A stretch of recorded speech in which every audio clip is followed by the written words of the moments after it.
Bienvenidos una vez más al podcast Apetito de Riesgo. Sorpresa, este es el último episodio del año. El último. ¿Y con quién iniciamos? Con otro host.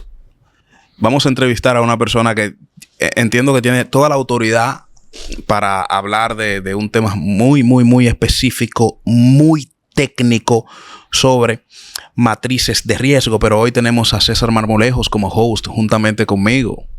Para que han visto a César bastante, los que me siguen en redes sociales, con relación a algunos videos que ha hecho sobre la WCA y el tema del challenge, ¿verdad? Y nos han visto cantando por ahí también. Pero el entrevistado de hoy es Héctor del Rosario. Bienvenido. Gracias, con mucho gusto por compartir hoy con ustedes y intercambiar un poco lo que hemos aprendido en todos estos años de preparación e información.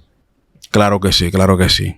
Héctor, en primer lugar, queremos saber cuál ha sido tu formación, qué experiencia tú tienes relacionada al cumplimiento en general, a la prevención de lavado, pero ¿qué te llevó a ti a especializarte en matrices de riesgo? ¿Qué viste tú?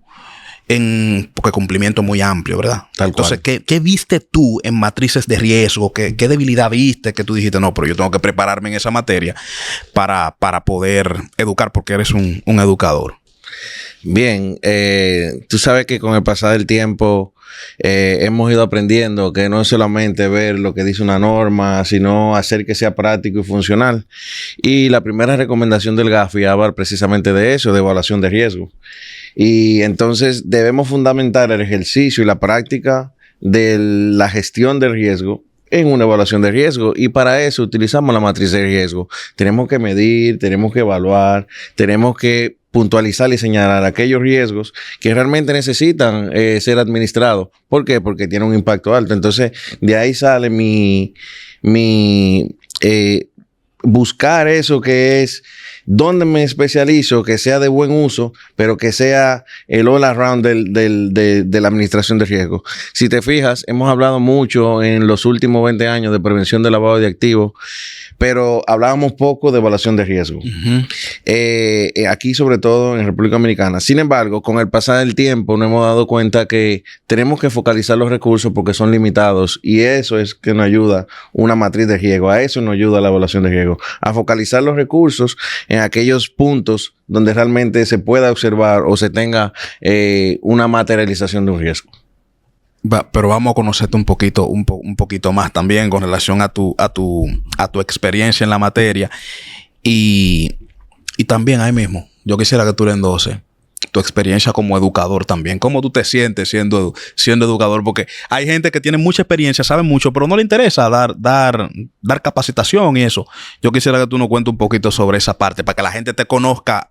Yo sé que tú eres conocido en la comunidad, pero la gente tal vez te ve como el profesional dando una capacitación o trabajando en un lugar, pero posiblemente la gente no conoce de dónde vienes o dónde te formaste. Sí, bien, he estado en este medio más o menos unos 20 años. Para la buena, la formación se me da bien porque dentro de las exigencias hace tantos años atrás era que el oficial de cumplimiento tenía que involucrarse en los temas de capacitación, gestionar todo el programa, capacitar al personal y tal. Los recursos eran muy limitados y no se buscaba cómo gestionarlo todo. Entonces, por ahí comienza como las veces de capacitador. Luego también fui convocado a dar capacitaciones en el Instituto de Auditoría. Tuve la dicha de participar en capacitaciones, entonces ahí comenzó la formación. También he hecho habilitación docente en universidades de aquí, de República Dominicana, lo que me ha ido dando la destreza para formar a otras personas. Y con el pasar del tiempo, pues, hemos ido capacitando en todos los ámbitos de la gestión de riesgo, el lavado de activos, corrupción de soborno y una parte de riesgo, que es la parte de evaluación de riesgo. Todo eso, más toda la especialización, he estudiado mucho, tengo varias licenciaturas, varias maestrías. Entonces, como que esa correlación con otras personas y ese compartir con personas y profesionales de tantos ámbitos diferentes y profesionales de la misma área ha hecho que uno tenga la destreza para poder comunicar de manera más eficaz. Claro, claro. Como dije al principio, hoy hablaremos sobre matrices de riesgo. Hay algunos temas, algunas preguntas, buscapié que te tenemos. Está bueno. Pero vamos a iniciar con lo básico porque a nosotros nos sigue no solamente sujetos obligados del sector financiero, sino que también del sector real, del sector no financiero, que tú hablarle de matriz de riesgo fácilmente, tú le estás hablando a una gente en chino, fácilmente, a muchos. Entonces, cuando tú ves que a veces tú hablas de programa de cumplimiento y ellos no entienden el concepto de qué es un programa de cumplimiento, ¿verdad? Ese ecosistema de políticas y procedimientos. Entonces, hablar de matriz de riesgo todavía es más complicado a veces relacionado a la evaluación del cliente. ¿Qué es una matriz de riesgo y por qué es tan importante para el sujeto obligado, sacando de lado que no solamente Gafi y la ley menciona el tema de evaluación, sino qué es la matriz y por qué es tan importante? ¿Cuáles son las bondades que debería tener una matriz de riesgo? Bien, desde mi óptica siempre veo la matriz de riesgo como una herramienta funcional y pragmática. A mí me encanta el pragmatismo y es lo que hago, para qué sirve. Basado en eso, una matriz de riesgo me va a poder identificar dónde están los potenciales eventos de riesgo, no solamente en el caso del riesgo de lavado, ni tampoco en el sector financiero, para cualquier actividad. Tú vas a ver cuáles son los eventos que se correlacionan con tu actividad económica, tanto en el contexto externo como el contexto interno. Y eso te va a dar una visual de dónde debo enfocarme, dónde debo tener los controles, cuál es el tratamiento de riesgo que debo decir y debo atacar. Y al final, con esa valoración, voy a poder enfocar los recursos. Y me gusta siempre decir que los recursos son limitados. Entonces, si me enfoco en aquello que tiene el mayor impacto, y nos podemos ir un poco a lo que es Pareto, el 80-20, si te enfocas en el 20% de los riesgos que tienen mayor impacto, podrás tener una gestión eficiente. Y es tal cual lo que hace una matriz de riesgo. Y la matriz de riesgo es lo que contiene aquellas situaciones que te pueden materializar un riesgo. En el caso del riesgo de lavado de activos, hablamos de eventos potenciales. Pero en otro tipo de gestión, como riesgos operativos y demás, hablamos de riesgos que se materializan, que sí pueden impactar directamente al negocio y que ya se ha visto una trascendencia. Entonces, desde mi óptica, la matriz de riesgo no es en sí más que recoger y evaluar todas las situaciones que se pueden presentar en el negocio y que dan al traste a un evento de pérdida. Si lo vemos como un concepto abstracto, es una herramienta que me permite visualizar las situaciones que van a impactar directamente en el negocio y cómo yo debo gestionarla. ¿Por qué tenemos que hacerlo? Porque lo vamos a ver antes de ejecución de cualquier nuevo proceso, nuevo proyecto y nuevo negocio en que se quiera incursionar en cualquier sector. Perfecto. Y entonces, si la matriz de riesgo, al momento, por ejemplo, yo pudiera decir, por ejemplo, una persona expuesta políticamente, por ejemplo, que va a pasar por una evaluación en una entidad, en cualquier sujeto obligado. Yo quiero saber cuál es tu parecer de esto, porque esto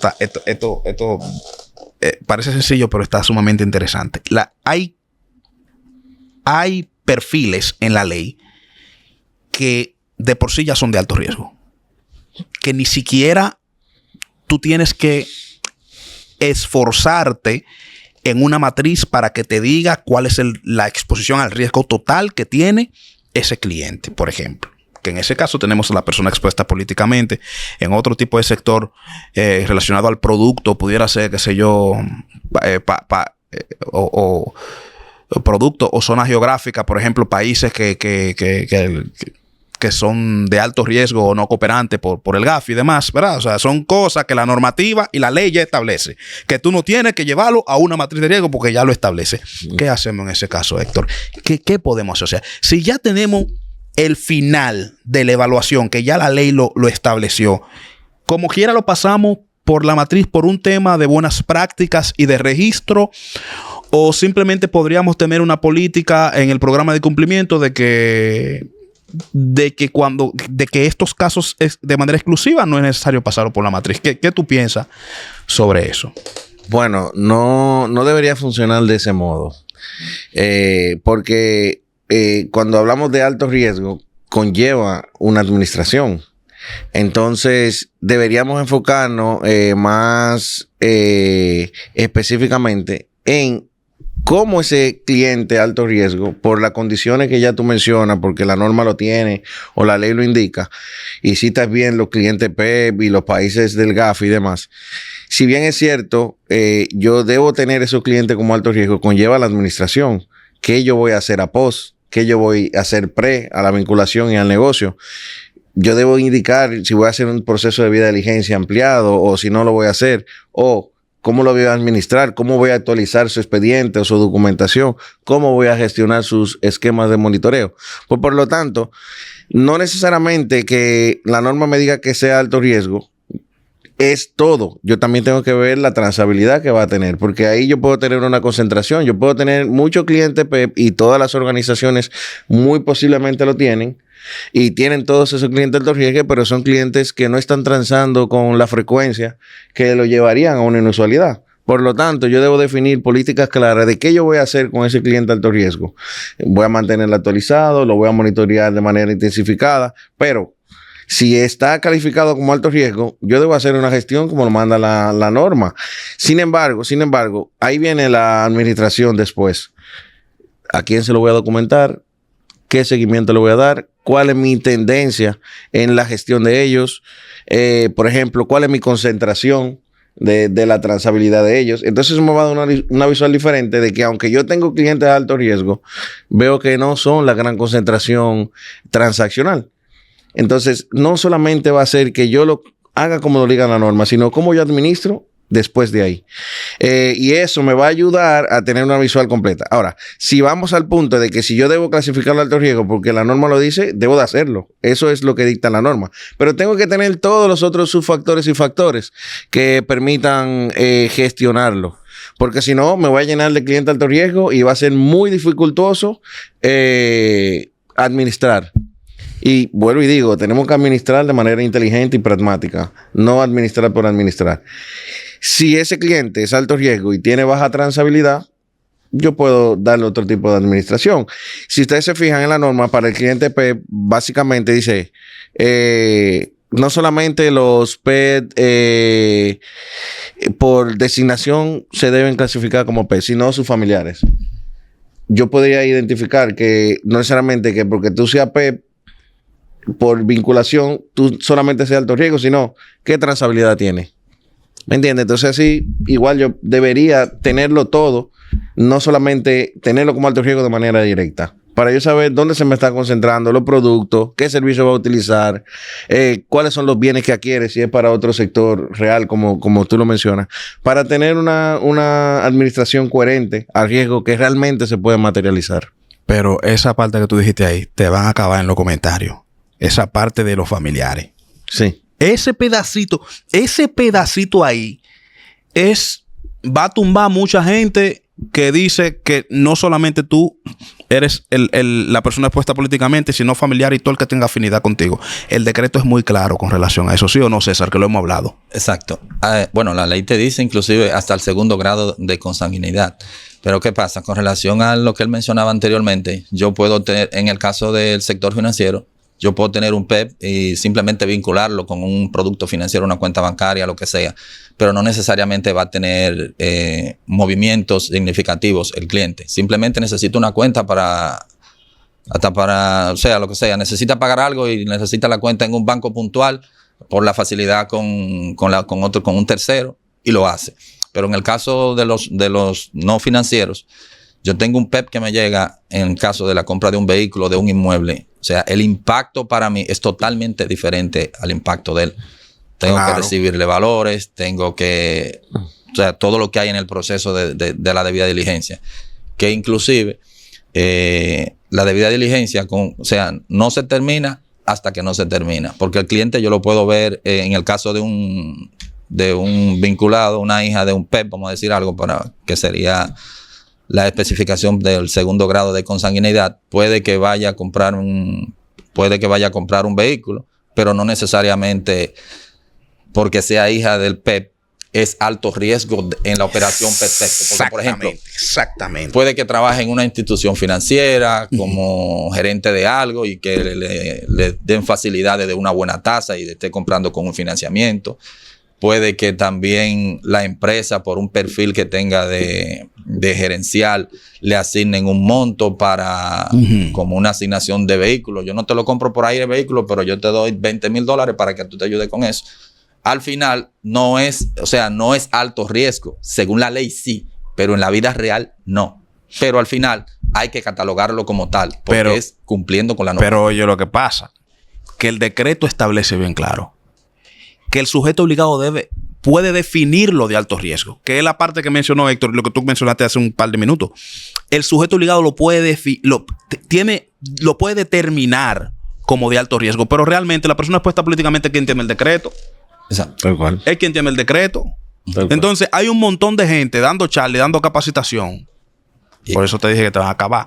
Dando charla, dando capacitación, que todo el mundo es persona expuesta políticamente. No.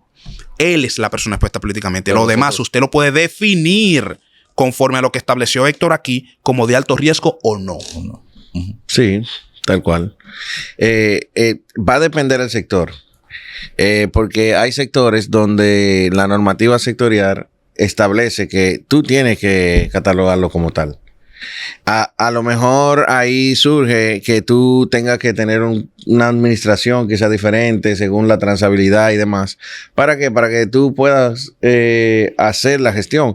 Sin embargo, lo que dice César, hay que tener todas las cualidades de la operativa del cliente para poder saber si realmente es de alto riesgo. Al final, lo que nos llama la norma es a que tú le des una observación especial a esos clientes de mayor riesgo. Y tú citabas muy bien, no solo los PEP, sino las organizaciones sin fines de lucro, clubes deportivos, iglesias y demás, que tú te fijes en ello, ¿me entiendes? Pero no que tú pienses que todo está ahí. Tienes que ver cuál es la trazabilidad, que eso es lo que te va a tener la exposición de riesgo. No es lo mismo un cliente de alto riesgo, sin importar su actividad, no es lo mismo un cliente de alto riesgo que te mueve $1 a un cliente de alto riesgo que te mueva 10 millones de pesos. Entonces, la administración va a ser diferente. ¿A cuál tú le dedicarías la atención? Al que te está moviendo los 10 millones de pesos.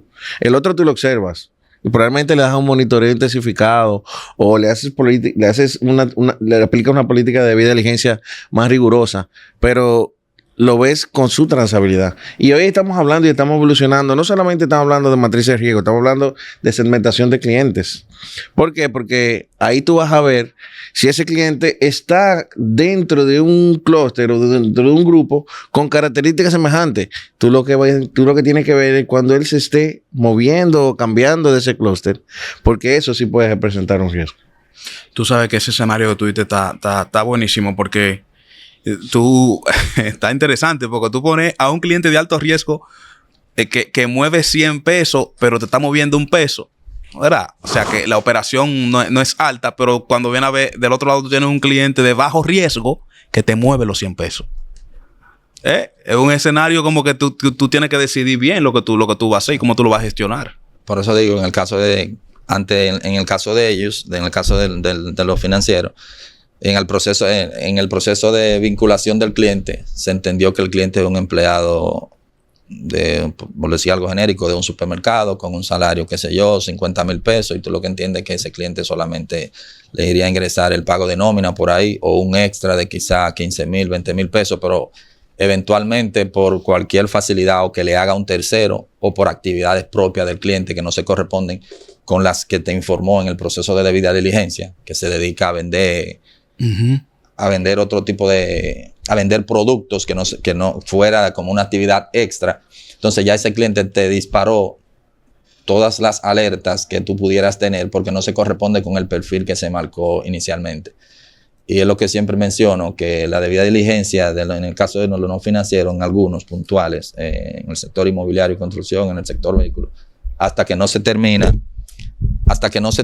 el proceso tanto de la debida diligencia y como del saldo del inmueble o el mueble o vehículo, en este caso del cliente, no se termina, porque el cliente te puede decir que es un financiamiento y al final, en la mitad del proceso, puede cambiarte la forma.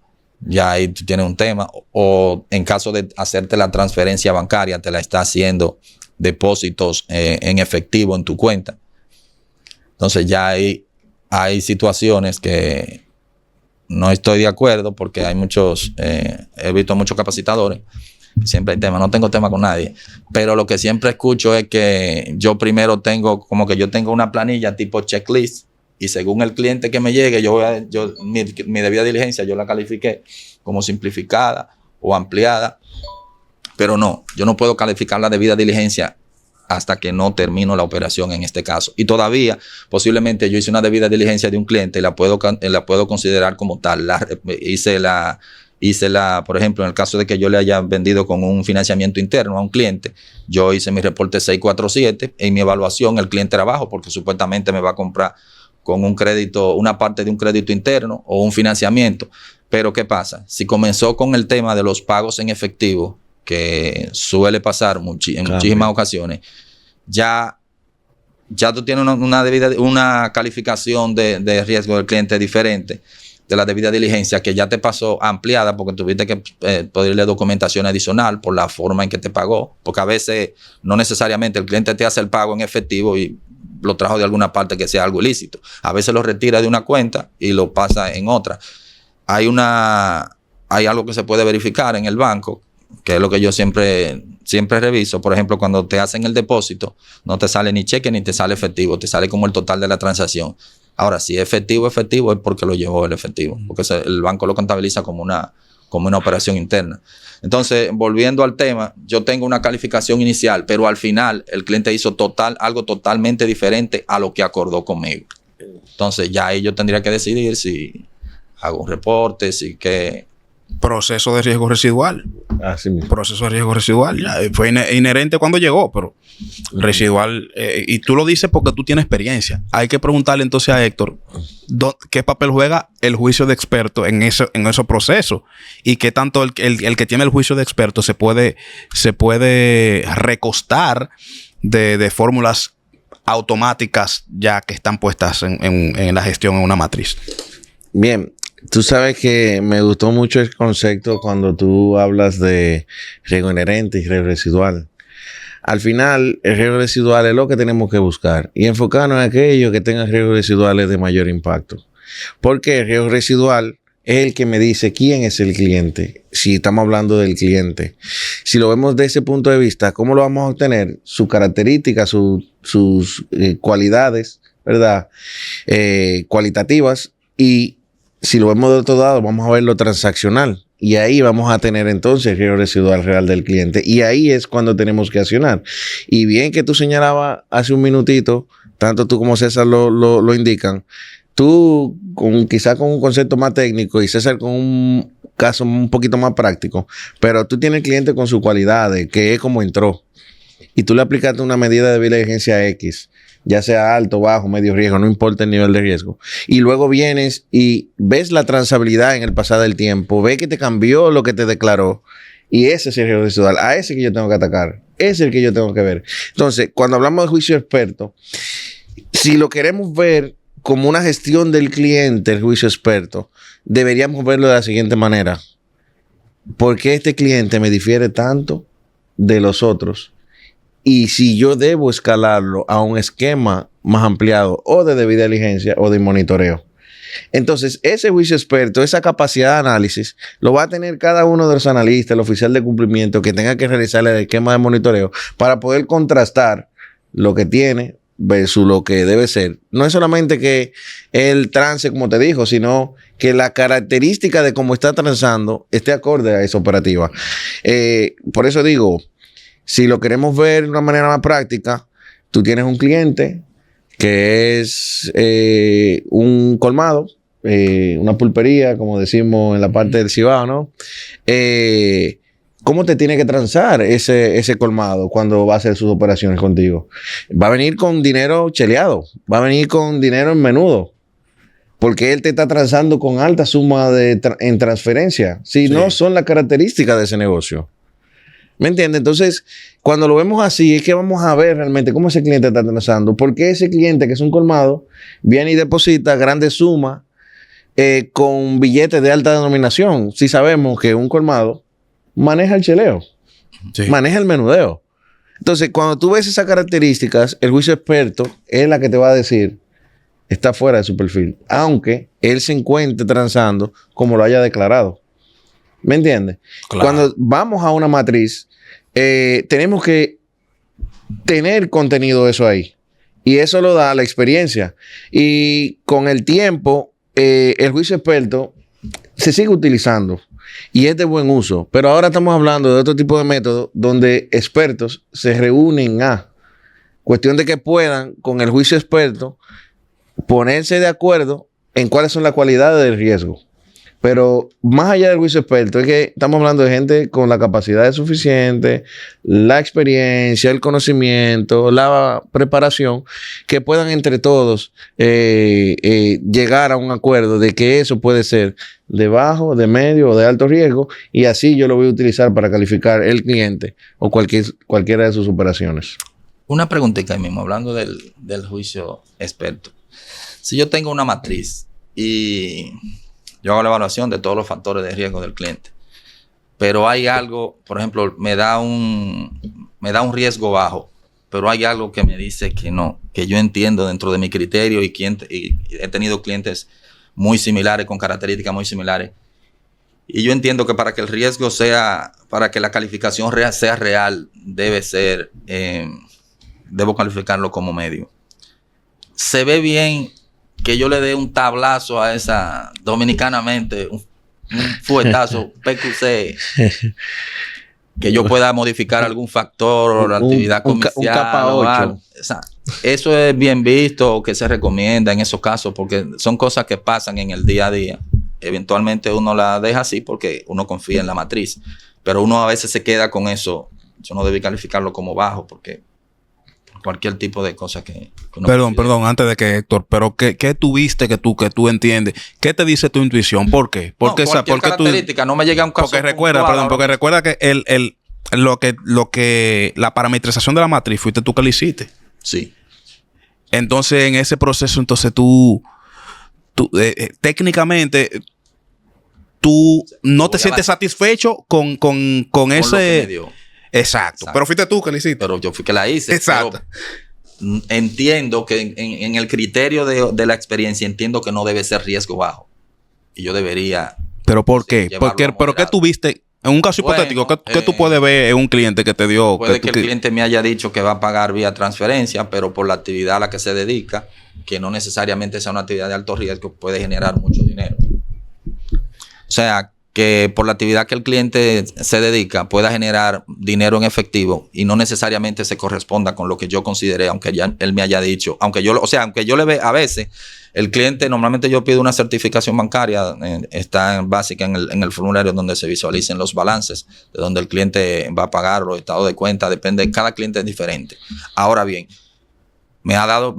se me ha pasado el caso de un cliente que te dijo que te va a pagar desde esa cuenta, pero resulta que después quiere hacerte un pago desde otra empresa porque no tiene disponibilidad en esa empresa. Y ahí ya tú tienes una triangulación de varias cosas. Entonces, como que esa es o de entrada, tú entiendes que tú te das cuenta a veces que el cliente trata de facturar a la empresa, pero de pagarte de su cuenta personal. O de facturar a título personal y pagarte desde la empresa. Entonces, esas son alertas que tú vas viendo, pero eso tú no lo puedes modificar en una matriz.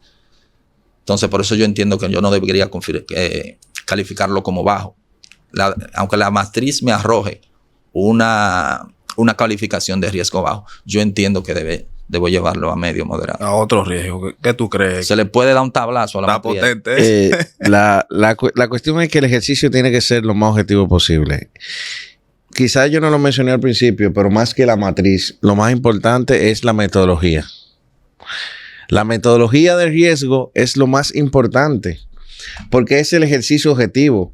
Si tú obtuviste una metodología donde se tomaron en cuenta todos los criterios, variables, sus factores, que se entendía en ese momento eran los de uso para la calificación del riesgo, tú no puedes forzarlo para que te dé un cambio de riesgo a un cliente, ni para que baje ni para que suba.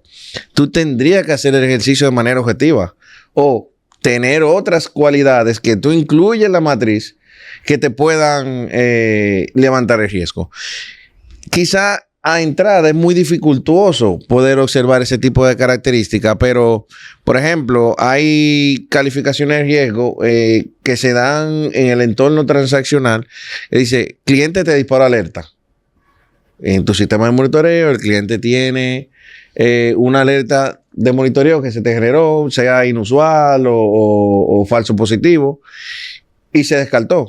Eso tiene un peso que tú deberías utilizar para colocar sobre el cliente, pero se da después de la transabilidad. No puede ser porque él sea bonito, flaquito, ojo verde, ojo negro, cabello malo.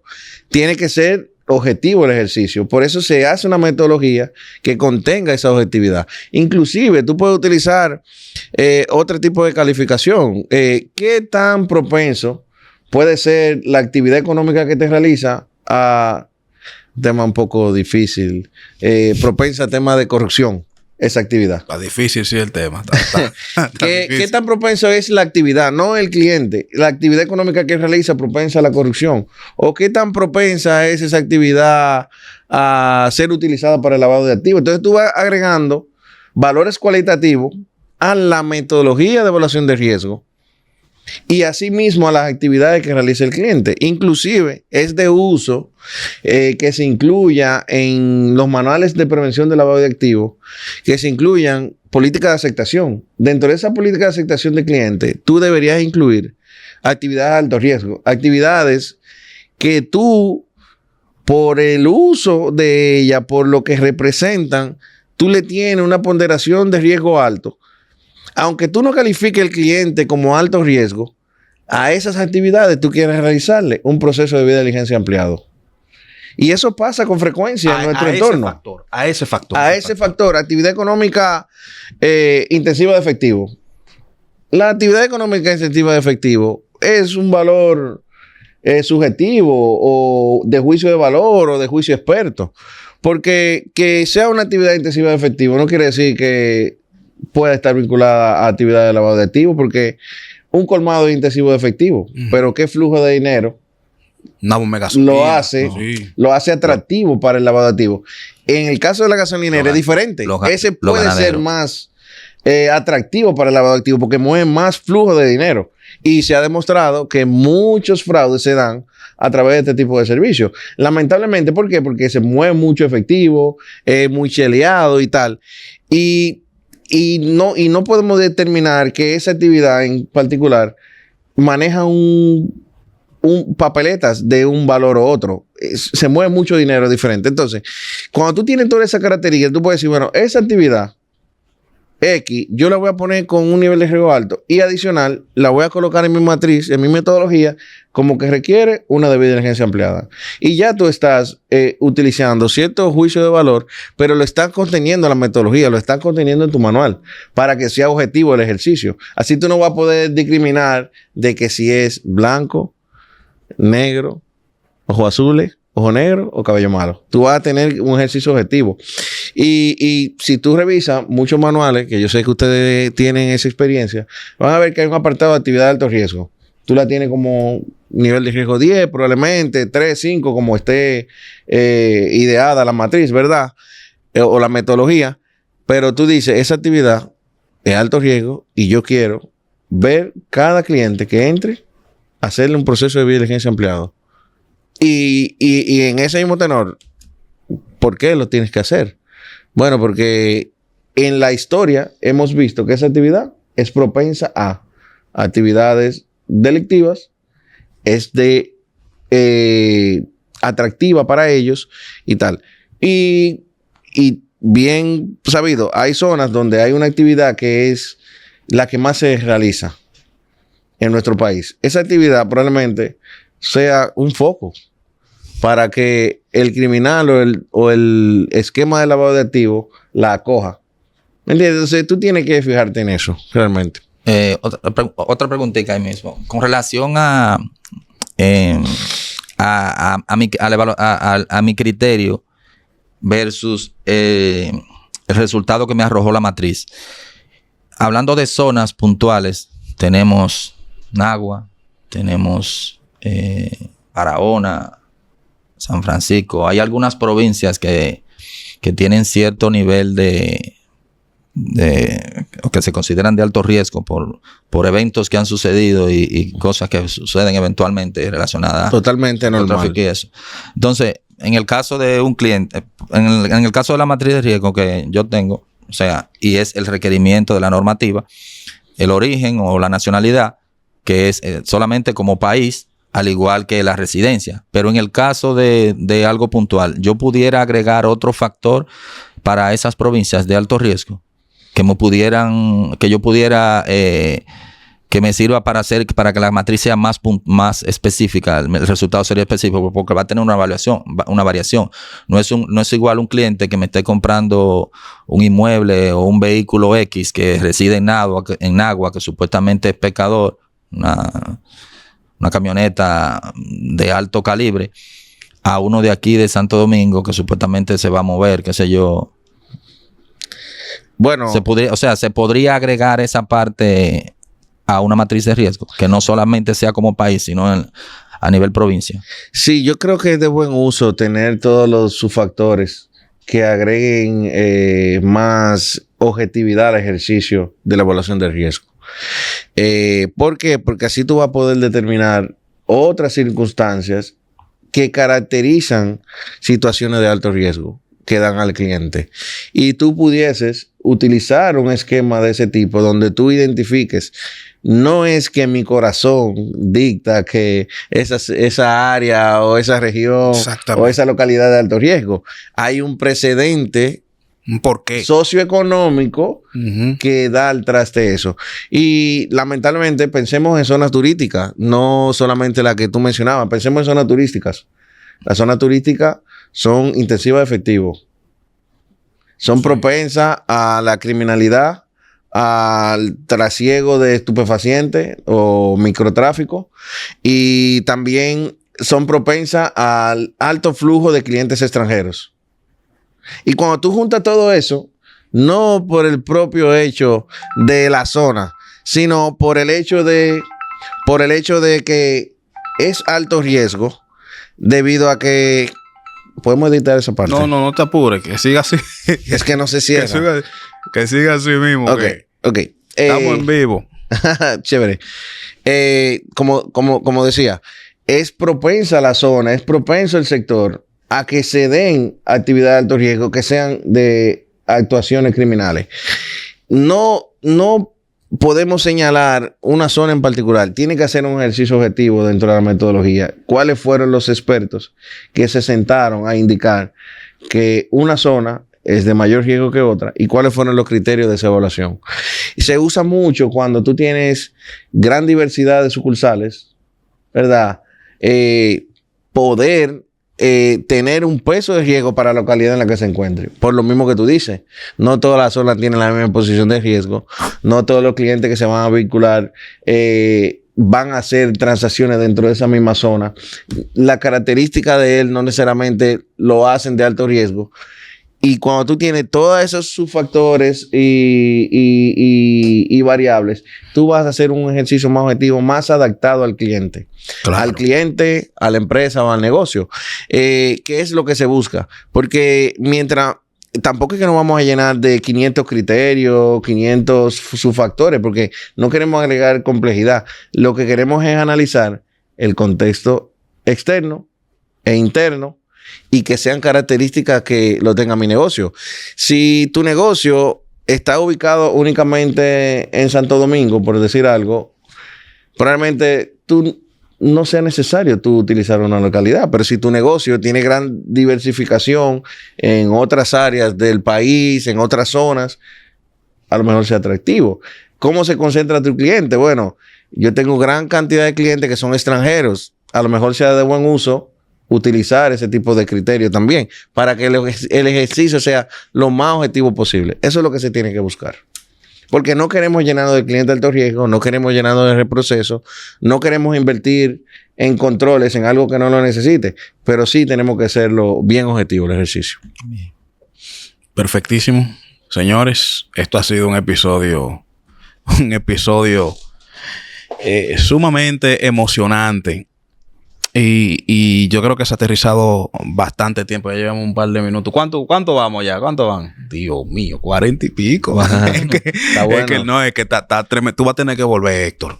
Cuando guste. Porque yo sé que el tema es muy elástico.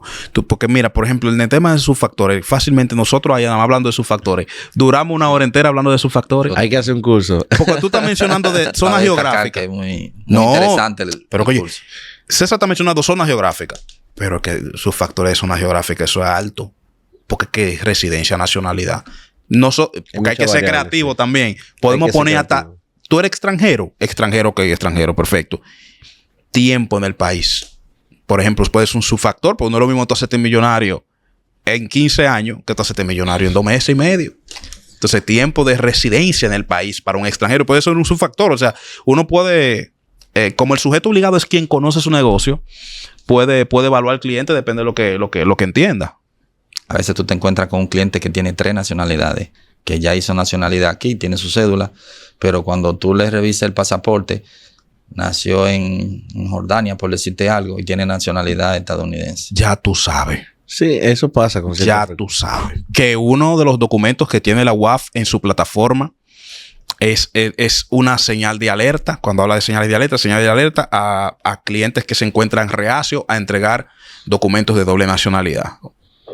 ¿Verdad? De que quiere entregar una y la otra no la quiere entregar. Eso está interesantísimo. O sea, solamente hablar de eso, señores. Pero bueno, llegamos hasta el final. Héctor, de verdad, muchísimas gracias, hermano. Espero que se repita. Ha sido un episodio buenísimo. ¿Qué tú dices, César, de eso? Muy interesante. Por fin conocí al señor Héctor. Cabe destacar que el mes pasado tomé una capacitación con él sobre matrices de riesgo. Muy interesante. De las pocas capacitaciones virtuales que he tomado que son tan dinámicas y prácticas, realmente muy interesante. Los exhorto a que se motiven cuando salga la próxima convocatoria a través de ABA. Díselo ahí a la gente, díselo ahí a la cámara. Busquen la próxima convocatoria de la capacitación de diseño de matrices diseño de matrices de riesgo para prevención de lavado de activos que imparte el señor Héctor del Rosario a través de ABA. Muy interesante. Es virtual, pero es como si lo tuviera sentado enfrente. Super muy bien. Dinámica, muy práctica con los ejemplos que se hacen y todo. Muy interesante realmente. Bien, yo también quiero agradecerle a ustedes por la oportunidad de participar, colaborar, hacer de este ejercicio que aparenta ser aburrido una dinámica interesante y de buen uso. Cuenten conmigo, la verdad, Mauricio, César. Para mí es un honor siempre que puedo intercambiar ciertos conocimientos de la buena práctica, de buen ejercicio y de todo este tema que parece complejo, pero que a la vez es súper interesante. Así que gracias. Muchísimo gusto. Gracias. Señores, esto es Apetito de Riesgo.